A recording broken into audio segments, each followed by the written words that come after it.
kumusta yung buhay mo ngayon as a leader? Tapos napagsabay mo rin yung love life, di ba? Yes, up. So, bibihira din yun eh. Yung from the start na nagsisimula, na wala pang pera, di ba?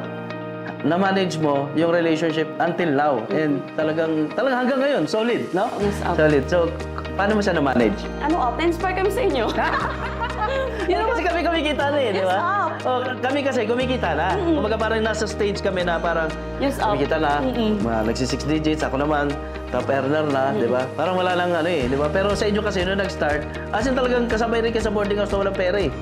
Hanggang lumaki na lumaki yung income, hanggang nagkaroon ng result, nakabili si Bong ng kotse, pati ikaw may... Opo. Ako up na una. ikaw na una, tapos sunod si Bong, tapos ngayon nakakamaro na, di ba? Parang happy ako na, alam mo yun, na-manage nyo yung relationship nyo. Anong sekreto? Kasi that time, sakay na siya ng barko eh. Pero naghanap pa rin siya ng opportunity, even kumikita siya ng malaki sa barko. Siguro up naging matalino ako in terms of experience ng ibang tao, na parang hindi na namin inantay na ma-experience namin. So makikinig at matututo na kami sa experience nila. Isa din sa factor up bakit talagang grabe solid talaga yung relationship. Kasi nung nag-start pa lang kami, ito na yung last na baraha. Oh, wala na kaming second option. Na wala kaming option na ako maghawak ng negosyo ng magulang ko, siya naman magbarko. Wala na kaming ganun.